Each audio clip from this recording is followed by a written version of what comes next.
Hello everyone, this is Serious Trivia. Welcome back to another episode of our Suzerain Let's Play as we pick things back up from Chapter 2.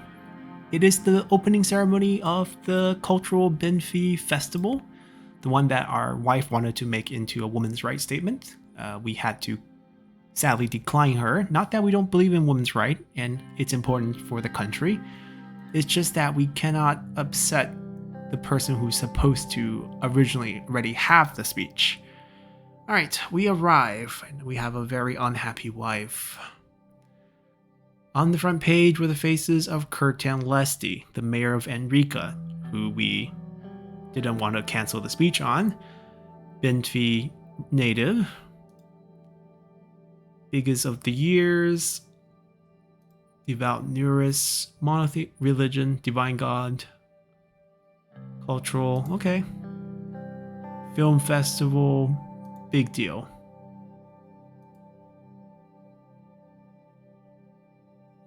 She's rather cold to me right now.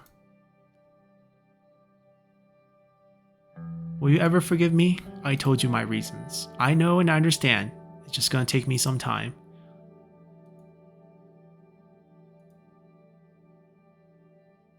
Okay, red carpet coming right in. We're followed by guards. And head in. Introducing Kurt and Lesty. Asked Monica to join me in the podium. She refused. So the speech we don't have to pick. Now it's Kurt and Lesty, the mayor.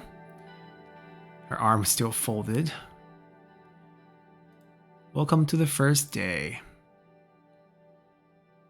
Nod.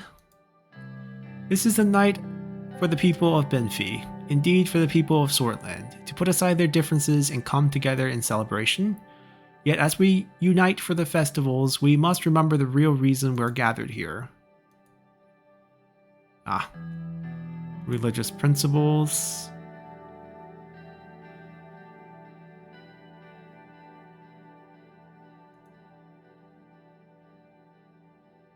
Sacred root of excuse for public. Okay.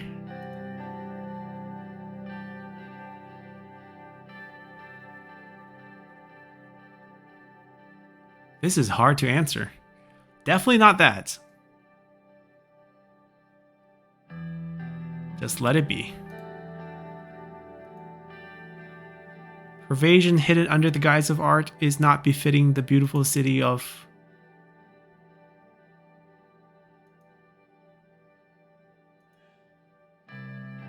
Oh, Monica rose up.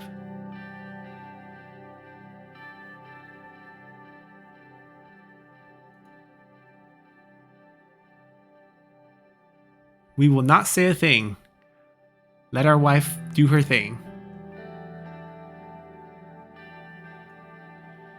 Women of Sordland, we must not let people like Mr. Lesty use religion as a justification to demean and oppress us. Our time has come. I think Mrs. Rayne is forgetting her place. What do you think my place is, Mr. Lesty? The kitchen? This festival is not about your retrograde traditions. We're living in modern times now. It's 1954. And it isn't your place to decide how the people of Benfi, especially the women, should be celebrating their own festival.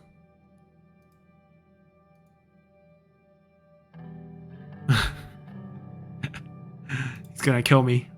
Mr. President, could you please control your wife before she embarrasses herself any farther? My wife is absolutely right. This bridge is done. And we're just gonna embrace our family. Thank you, Anton. I turned to Curtin.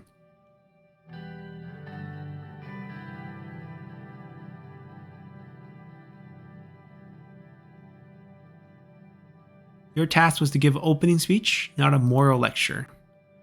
I'll finish my speech if you allow it, Mr. President. That's up to the people of Benfi, isn't it? I turned around to look at the crowd. The people immediately started booing Curtin. He ignored them and continued his speech. Benfi has always been a beacon of culture, tradition, and religion. Many battles have been fought over this precious city. Armies after armies have tried to claim it for their own, but we fought back and won each time. We stand here to thank the strong men who were able to protect their family, their land, and their way of living. Every day, I praise God that we have succeeded so far. Alright. He sounds more like a priest than a politician. Neither do I. Yet the traditions that form the very fabric of our society are being tested, even as I speak. He looked pointedly at Monica.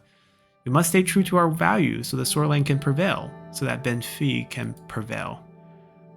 With these at the forefront, I'm convinced that Sordland will continue to be the greatest nation in the world. I invite every single one of you to celebrate our roots and our traditions at this holy Benfi festival.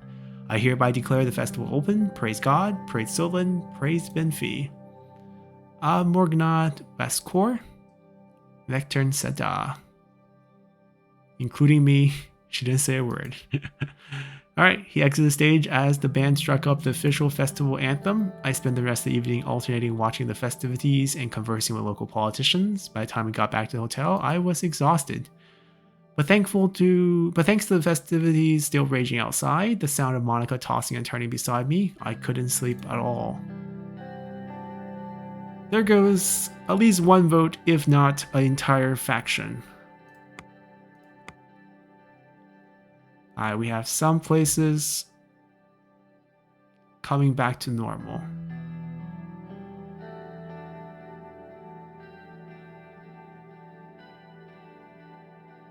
Now the police are being hated. They have a curfew. That is an issue, isn't it? Regional conflict.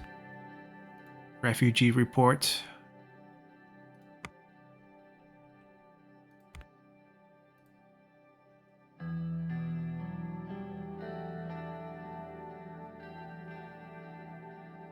Gang violence. That's a good thing. Police are good for certain things. For other things, there's just no right answer.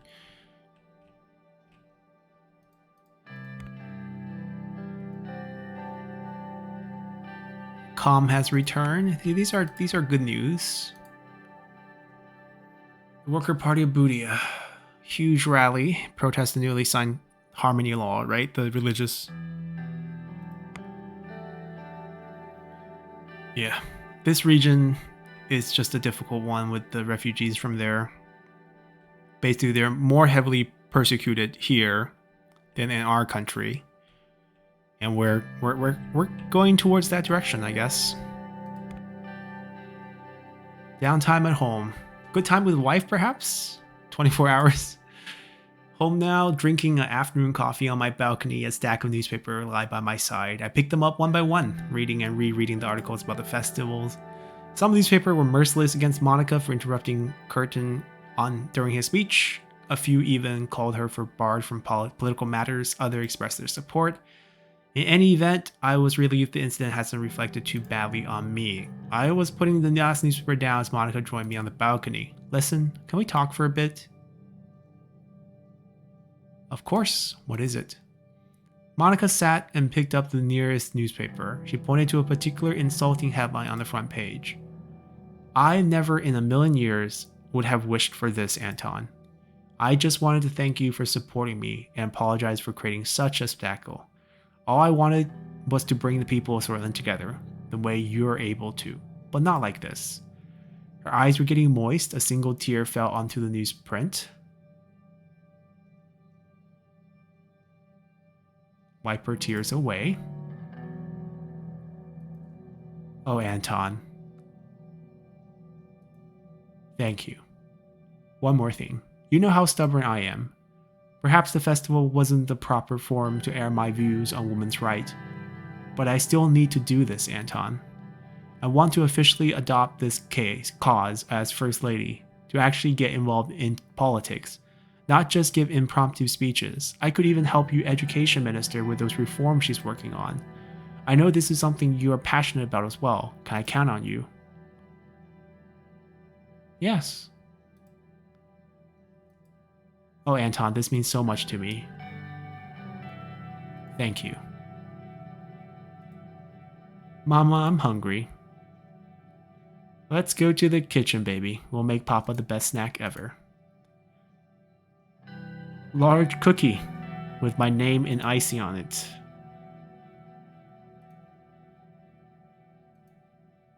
Peaceful. We are a family, man.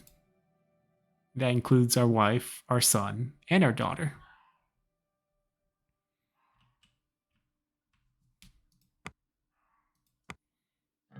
First lady steps up.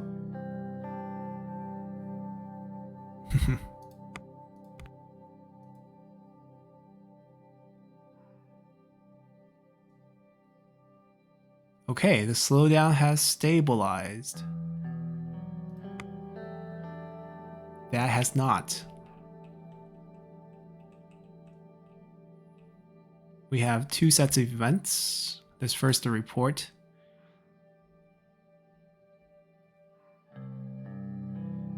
We're below 25%. Great. That is very, very bad.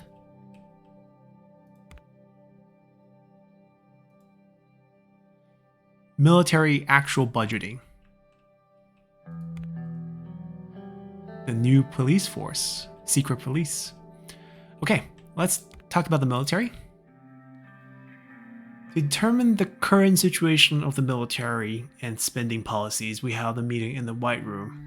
Interestingly, in Suzerain, on the Bergia borders instead of the Rumberg. Peter, Valken, and Isov were sitting. General Valken, Mr. Lancia, let's start with the briefing. Very well, Mr. Vice President. We have prepared a briefing to convey further details about the current situation of our military. Which branch would you like to know about? What's the situation of our army?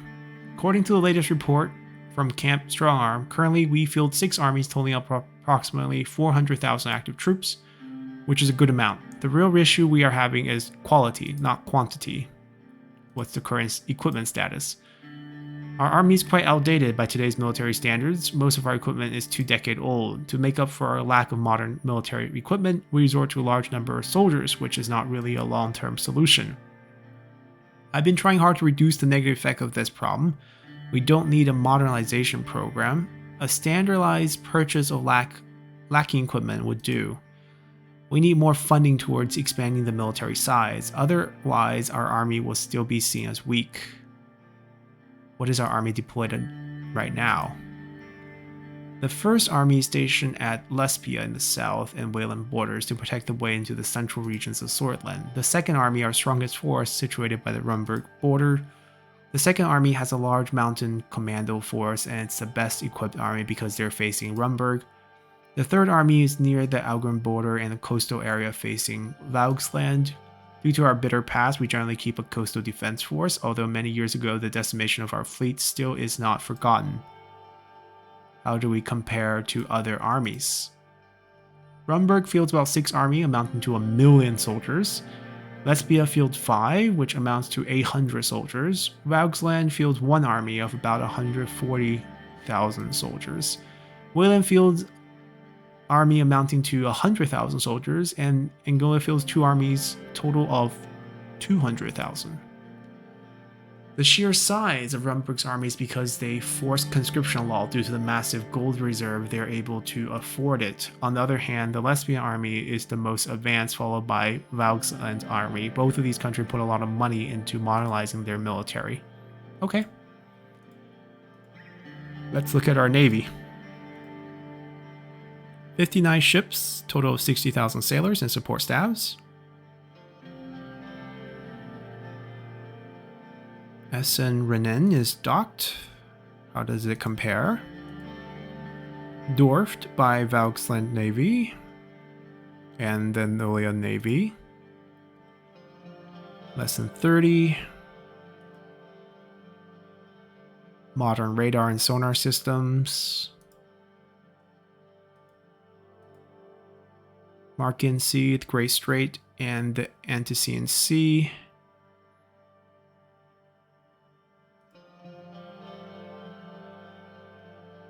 Okay, so ship lane patrol.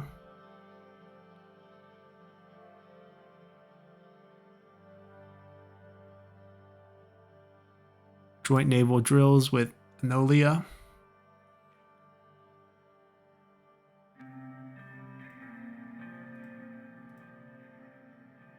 Air Force. 410 plane. 140 are jets not in great conditions. 30,000 and support staff. I'm like, how do we need this ratio here? And they're commanded from the Mark Air Force Base in Avery. What is our operation capabilities? 400 kilometer radius of their airfield, medium range, semi-effective nighttime bombing capabilities. 7 air wing composing total of 130 aircraft, combat duty. 100 meter of precision. It's not great, but still within effective radius of the bombs. How experienced are our pilots? Average. Wow. Okay. Right.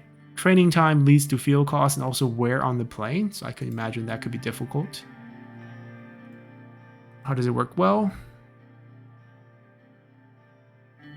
does not collaborate.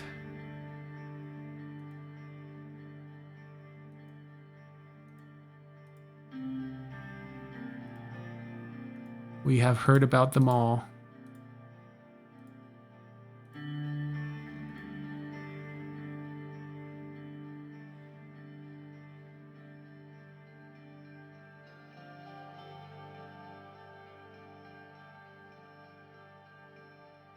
Put it to good use, as the people need proof. It's a little bit... Let's just say it's top priority.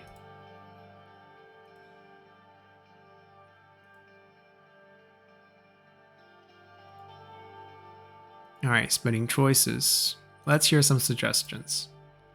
The increase in military budget leaves us with a big question of how to utilize it. A lot of debate in the ministry results in 2 factions of thought. The first faction in favor of enlarging the armed forces by enlisting more men, while the second faction is in favor of purchasing better military equipment instead.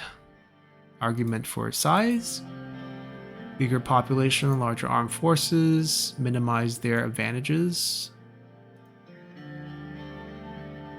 Minimizes unemployment. That is true.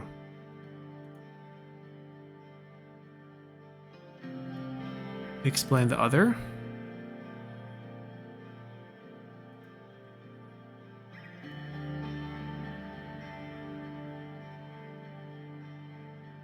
So the 2 generals don't agree either.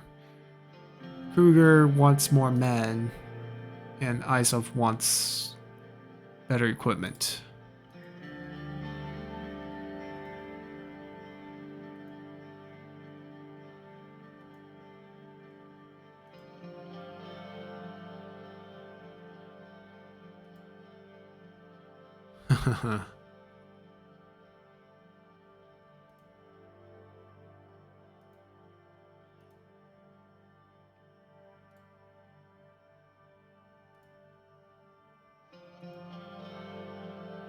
He's not wrong, but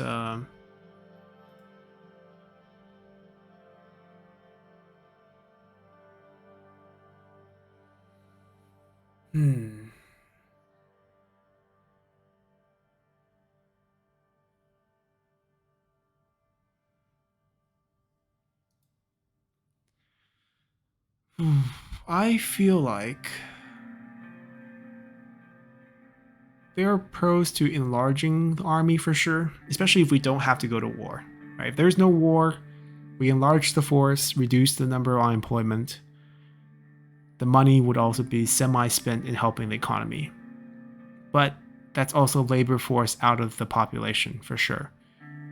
Modernization would probably be best, right? More efficiency for our existing troop, less death in combat.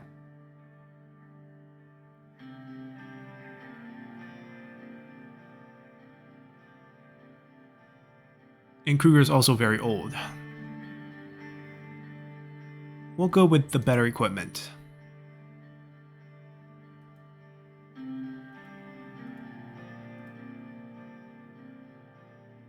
Good work, everyone. Okay, so the military budget is solved. Major military overhaul.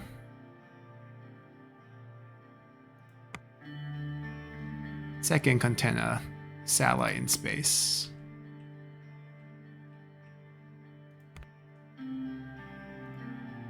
Let's see. The Ministry of Education reporting that massive overhaul to the education system is progressing very well. All schools in Sordland will collaborate in the reduction of hours taught in citizenship, socialism, nationalism subjects. Significant effort are being made to lessen the political indoctrination in education. Other changes are also happening in curriculum. Pedagogical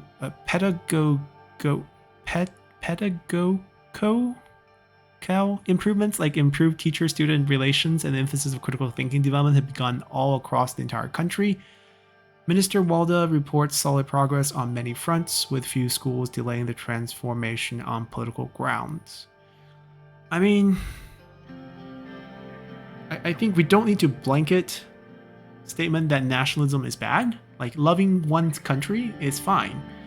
But that also should let you realize that other people will love their country, and not that everyone can only love your country. Regardless, our form of nationalism in school is a bit too much. New police force. Just as we talk about nationalism, we're going to create a secret police. Let's do it. Carl Gressler arrived from the meeting to discover a new police force. After Olivier informed us on his arrival, Lucien opened the door, let him in. Hello, Mr. President, Mr. Galade. What a sunny day, isn't it? The weather outside was beautiful indeed. Clear skies and sunshine made the scenery look lively. I could even hear the sounds of bird chirping from the palace garden.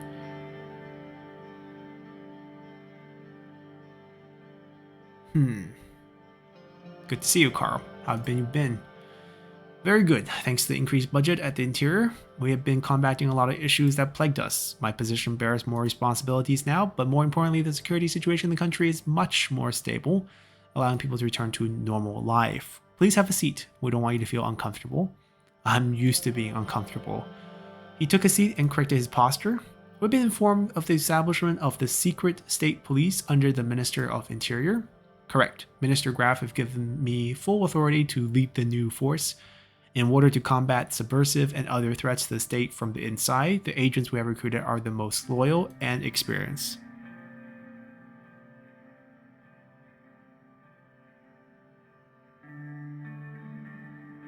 One that didn't exist in Sordland before. Yes, we have great powers regarding our operation thanks to the security package and your authority. I want to make it absolutely clear. My belief in you as a leader is unquestionable. Consider me as your inside man. Quick look. Sworn in by Lilius. Slightly concerning because we're not on the best of terms with her, and he did come from the city that she used to be in, top 10% of class. Patrolman, appointed deputy commissioner in about 10-20 years. Transfer to the capital. Okay. Minister Graf, though not as inspiring as you are, has also showed great capabilities, but the more I work with her, the more I'm convinced that she herself might pose a threat to you. Whoa, I love you already.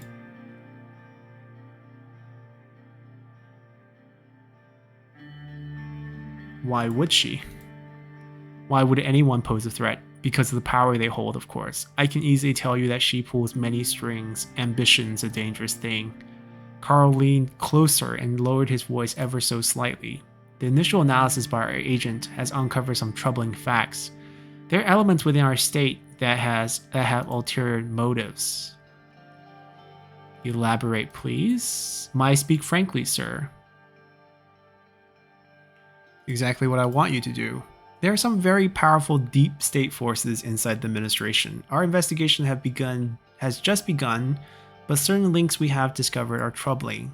Mr. Hawker, has financial and other ties to certain figures. He's a dangerous man. Currently, we are collecting evidence of his middleman to discover a real link that would lead to farther suspects. So maybe the secret police are power to wipe out the old guard, a power that the old guard gave us. We always suspected that they were dangerously close, but the real question here is who in the government cabinet's on their side.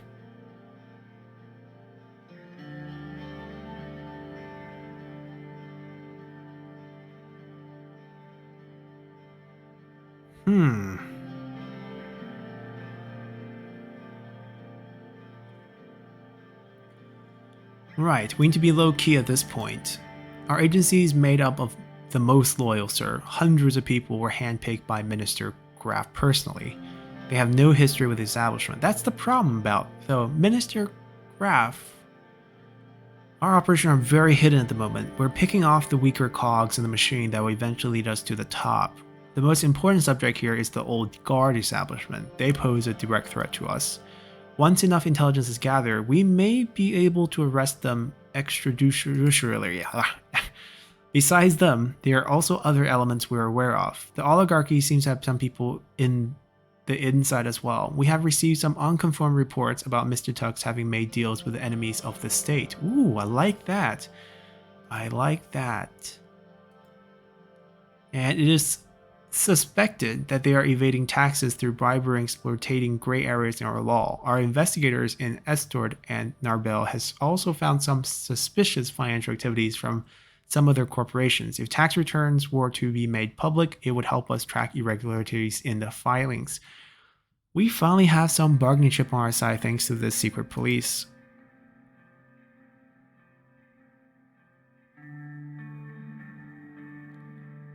Tuss is the issue, but he is not our primary target. He is someone we're working with. We already got the tax cut done, so they're on our side for the rest of the term. We gotta take out the old guards so we can pass our reforms. Very well, sir. If he isn't a big concern for you, we can talk about other figures. Marcel? Okay. In media? Seems like they have powerful influence in the majority of so-called independent news organizations. They might not be so independent after all. Well,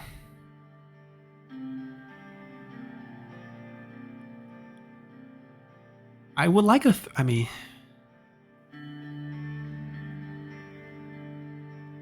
he is a bit dangerous because he does control a lot of advertising and news.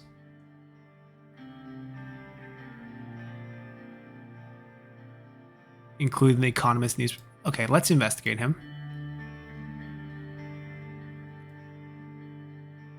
We need to pick a faction to focus on. We can't investigate everyone within the remainder of the term, come up with a thorough and compelling case. The most logical step would be use the SSP to pressure either the oligarchy, old guard all the way. The old guard.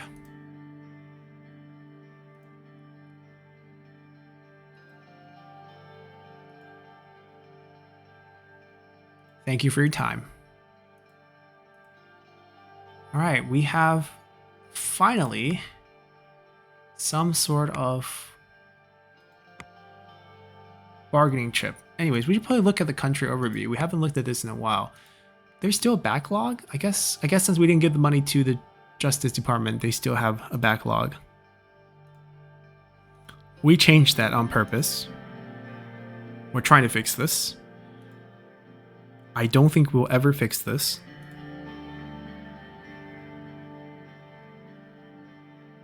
That's a good thing for us right now, I think. That was introduced by us. Sad. We're trying to fix this with some construction. Unemployment sad. Small business sad. This is because of the taxes. The good stuff is large corporations are creating jobs. Stimulus check has been helping. Consistent economic strategy. That's because we signed the Bill of Rights. That's because we didn't fix the road to the north. Okay, they're now adequate. Actively influencing politics. I mean, we are kind of allowing that.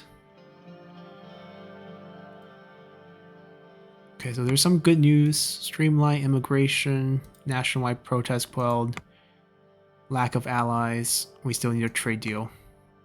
Anyhow.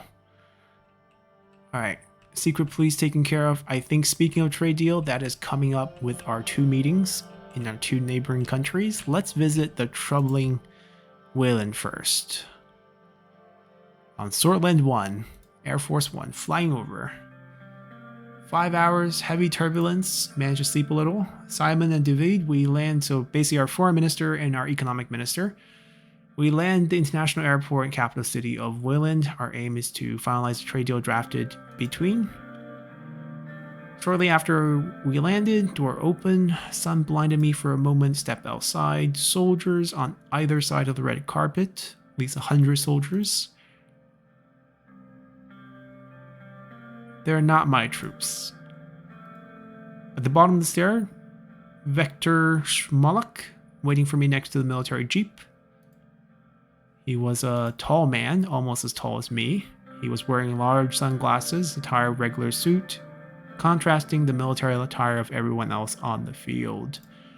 Mr. President, welcome to Warwick-Klowitz. He immediately motioned for an embrace. We hugged and many cameras went off at the same time. A couple more poses.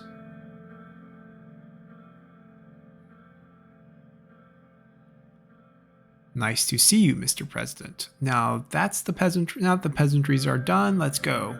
We'll take the jeep for the tour. So we're in a military jeep, saluting back. We don't do anything. They're not my troops.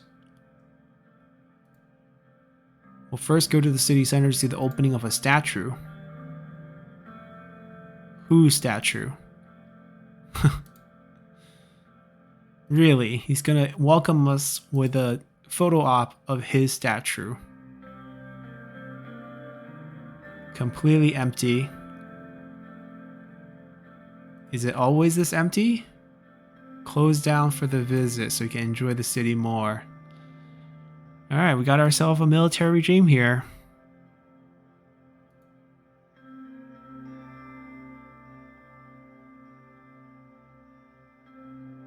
Vector and murderer. 2 soldiers drag him up. Let's get this over with. It's his politics. It's his country. He's president.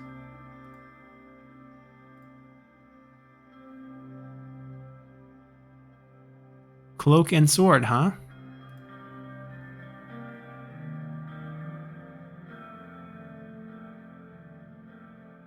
Very lifelike.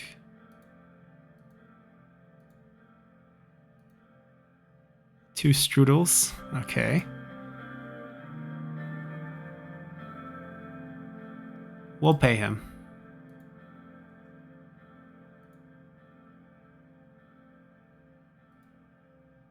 Okay, and then he paid. That was a little bit unexpected. Very large chandelier, ivory stone, red carpets. And what? Finally arrived in the office. More gold, ivory color, jewels, artifacts of old. And we sat on the carpet as customary. Okay, now we can talk about our trade deal. Nod. But before that... kid shot. Okay, a few assistant. So hookah, basically.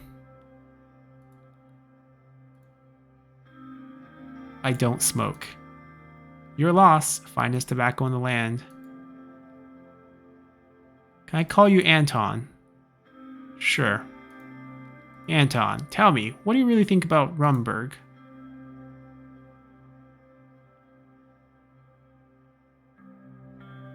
Nothing in particular? Yes, they do, but their ambitions are all over William and Sordland. We must be careful, Anton. I assure you their time will come.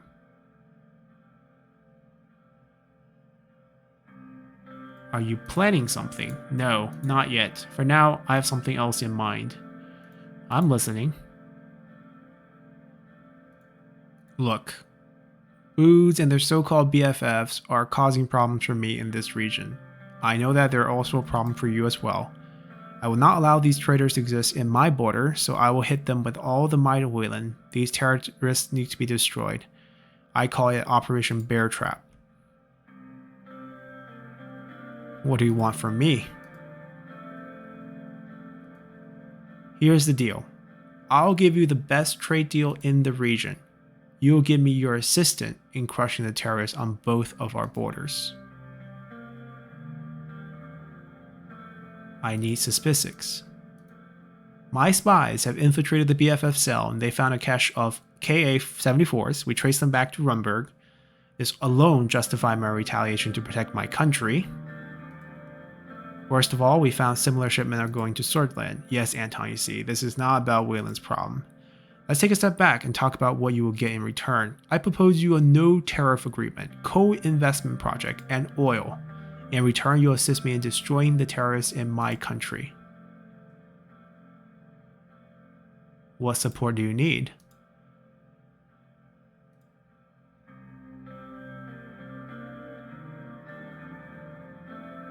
Joint military operation. What do we need to contribute? But I like you. Here's my final offer. When operations start, with you or without you, there will be Strangler trying to cross into Sordland. We just want you to support the operation even if you do not join. Stop the terrorists from fleeing to your country and you have your deal. Simple, isn't it? So what do you think? I accept. This aligns with what we want. I did allow free immigration, but that's to people who are, like, say, our wife, Anglo, and basically people who are not in our country to try to push for a secession movement. I knew I could trust you, Anton. Tonight we will drink. I mean, we did the exact same thing many years ago when our youth when we did border patrol. Dancers and music.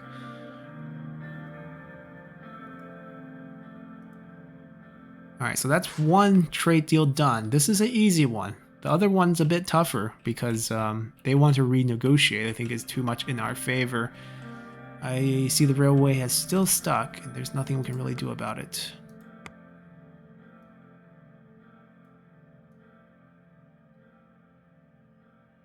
We'll buy oil for cheap, reduce tariff against terrorists, the British Freedom Front. On to our second trade talk. Alright, we arrive in Stallport. Took 3 hours but went smoothly. Touchdown. David left his seat, came over when Simon was enjoying his newspaper. Looked like we're about to land. I look outside, I could see Hudgenland, the island between Vauxland and Enolia. This is going to be a point of contention. So many conflict over a small piece of land. The island can barely sustain itself without outside help.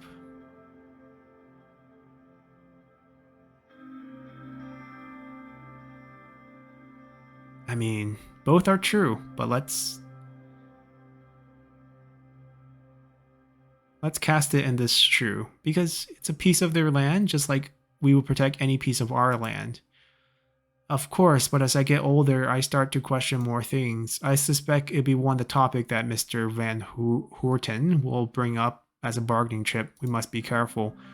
Hydroland might be under the control of the Enolians, but the International Committee is yet to recognize it. For a good reason too. Nobody wants to make an enemy of Vauxland, especially because of support of the United Cantana and the CSP, which is their collaborative security pack. I agree too. We are trying to remain neutral in this world. Correct.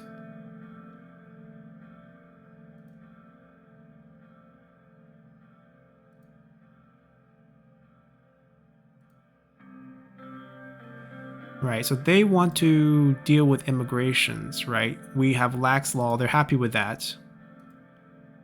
They want to invest in their people who are living in our land. But they want us to buy their steel for a bit more. Stall. Is this Dutch?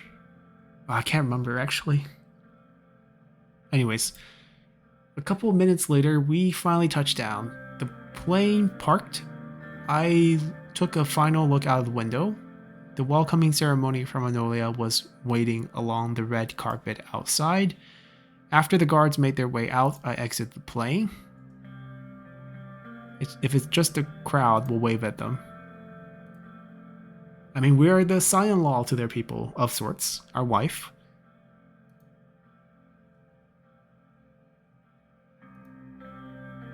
Good day, sir. I hope the flight was comfortable. Sergei followed us, huh? Yes, it was. Thank you. Got in the car, made our way through the foreign streets. Our convoy was protected by Sordish and Nolan guards in their vehicles. We began driving by the highway beside the port, saw dozens of dockyards and ship anchored. Some of the ships and machinery looked old. The city itself looked very gray and grim. The building had a touch of Rumberg's famous Monaconian architect with a mixture of Sordish signature dome on the older ones. We are now on the main road to the office of the Prime Minister. Look like they're not too happy to see you, sir. Sergei pointed at the crowd gathering on both sides of the street. It was a protest. They were shouting, yelling at our convoy. Some of them held signs in Sordish. Sordland must pay its debt to Enolia. You know, I never knew Enolians were so ungrateful. Not everyone sees a great leader like you every day.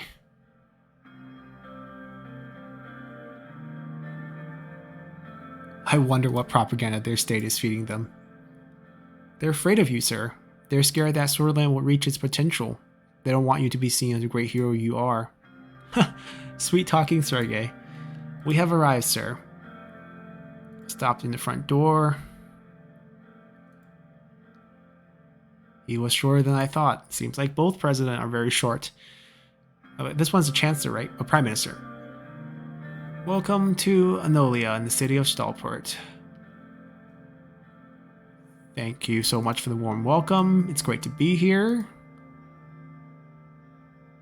Just shake hands and hug afterward. Went wild. Received well. Okay. This way, please. Large glass box in her hand, containing a single parchment inside. Oh, wow. Very symbolic. Very amazing gift. Thank you.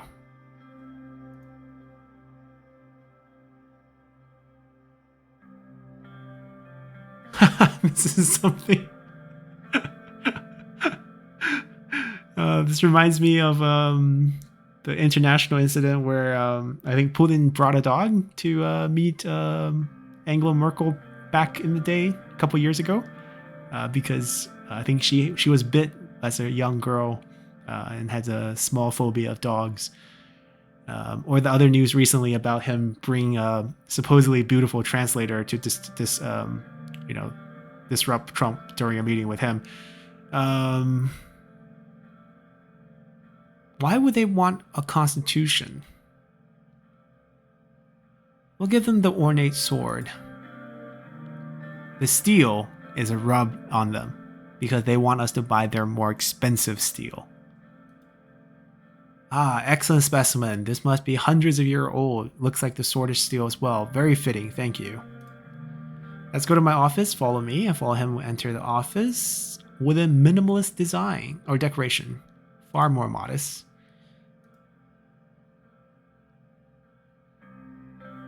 Thankfully done with the ceremonies.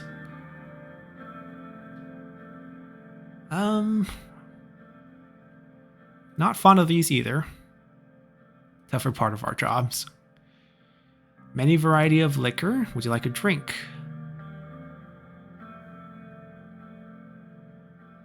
Just water is fine.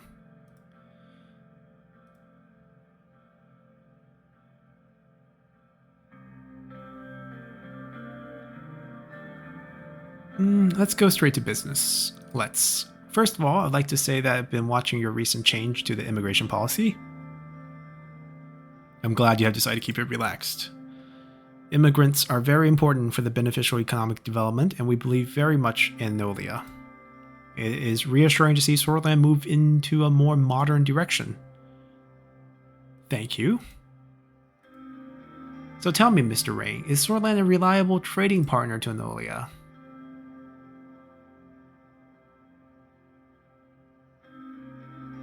Of course, Mr. Van Houten, you can trust Sordland. Very good.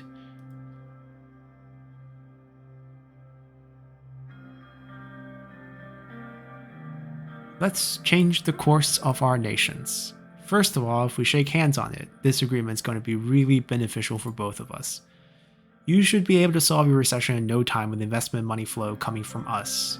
This is, as you know, on top of the reduced tariff for trade in between our countries. Of course, in return, as discussed between my people and your people before, you will allow us privileged access to our agricultural markets. You'll be buying steel from us for a higher price, which is a small price to pay, really. That is the deal. What do you say, Mr. Rayne?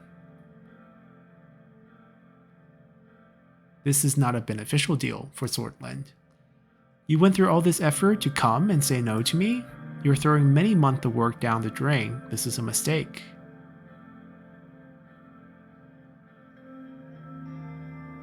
Anolio steel is not worth that much, Mr. Van Horten. Is that so? You'd rather import it from Rumburg then?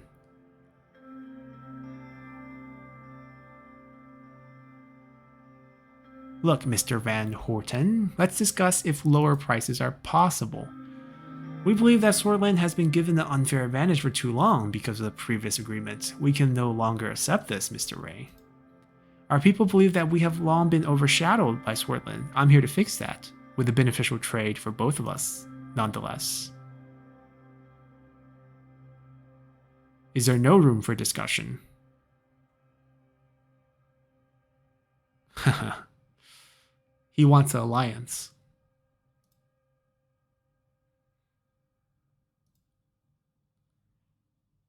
The International Committee does not recognize our rightful claim on the island, including Sordland.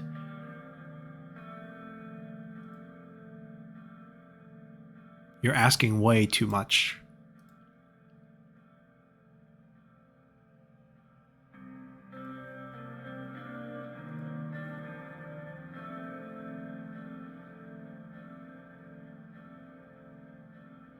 I took you for someone you were not, I suppose, but you are no different than your predecessors. You're in no position to judge me. I have made my decision. Now this could be the start of a new era, but apparently not. Well then.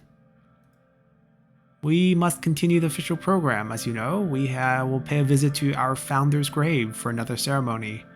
Afterward, we'll move on to a state dinner. After you. Fake smiles, handshakes, long ceremonies. And we made it back. So no trade and investment from the north, but not tangled into geopolitics.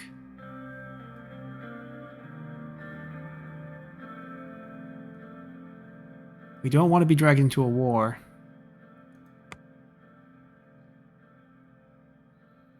I'm okay with this sacrifice. We saved one budget, essentially.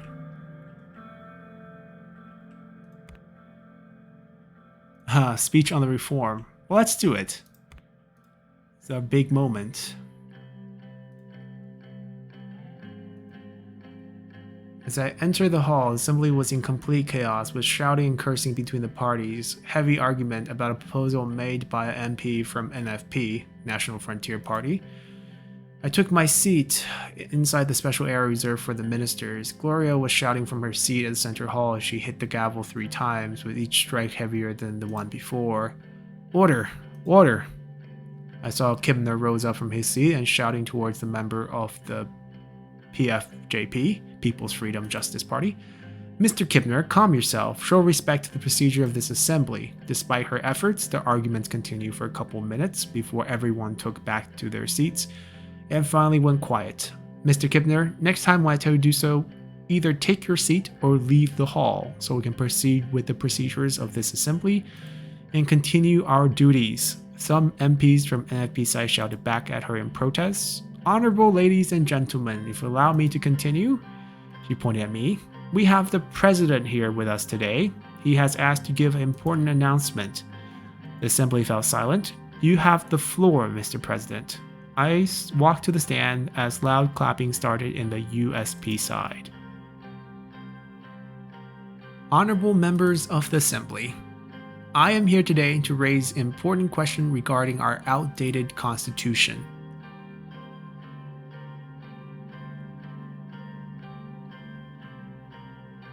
Our constitution doesn't adequately define or respect the separation of powers and the balance between the branches. In order to strengthen our democracy, we must be brave enough to point out the faults of our constitution.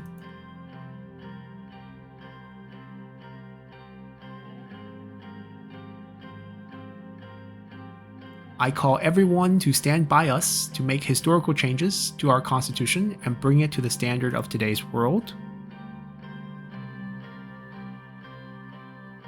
We will rebalance the branches of the government to ensure a more democratic process.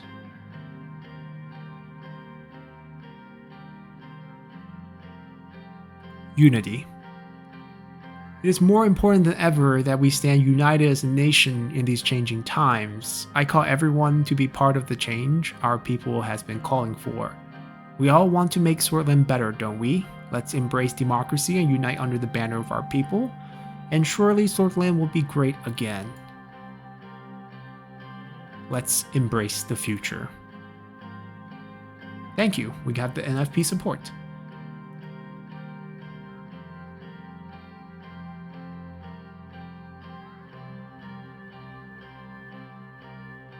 Ladies and gentlemen of the Assembly, we must set aside our differences.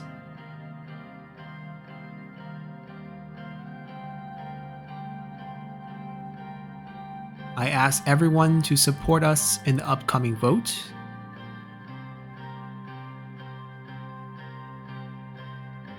I'll address all the problems of the past in my proposal.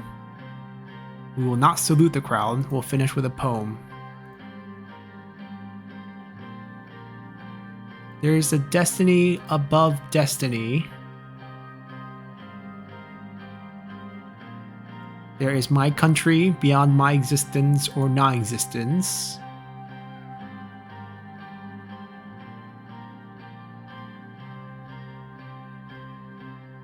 All three of these are a bit too nationalistic.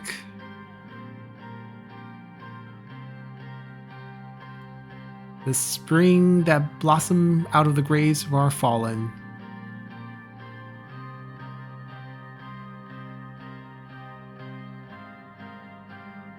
Fear not when dark falls, there is artist painting the sun. Beyond the next morning, there is victory waiting to be won. We have the United Party. Thank you for your speech. Mr. Richter is not going to be kind. Stand in agreement with the need for a new constitution. However, our demands seem to be ignored by the government, even though we made the reform committee's work possible. It was us who were pushed back from the process. As long as Mr. President continues to follow the footsteps of his party's founder, we will be doing our best to stop this proposal. We do not welcome this attempt to break our system farther. I ask Mr. President to reevaluate his decision and not ignore the demands of our people. Otherwise, you should never use the word democratic again. Thank you, Mrs. Speaker. Suddenly, Kipner rose, yelling from his seat.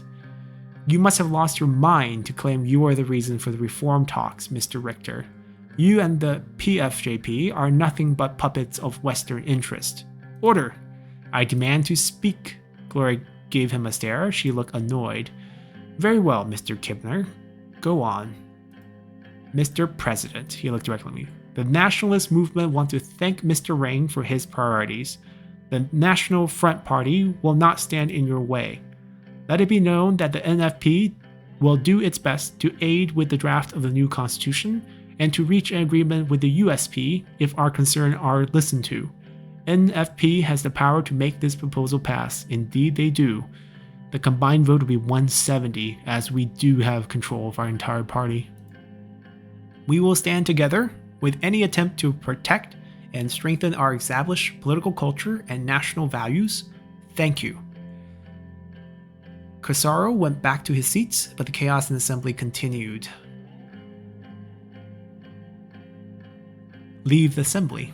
Our job is done.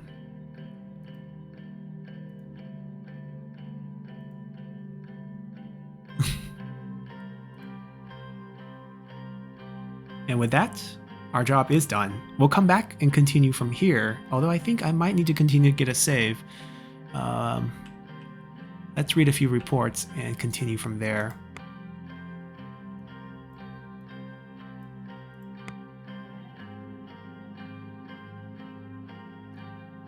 Tension grows. Battleships.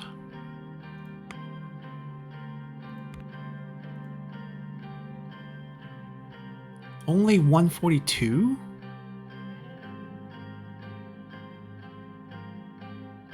I think we will get there. I'm not too concerned. Getting it past the justices will be very difficult. Alright, Third Army's ready for the operation for that deal that we signed. Turn 5. Alright, let's continue and get the save. Wealth of Nations. Adam Smith. Visible hand of economy. Our recession needs to be dealt with our -7 budget. We need some help. Alright, as we are at this moment, we will be ending our episode. We'll come back here, and next time we will be reading a bunch of reports and get a meeting with the defense minister, maybe on the operation that happened, or perhaps on something else. There's also follow-up news with our neighbors to the north. Anyhow, hopefully you guys enjoyed this one, and see you all next time. Bye!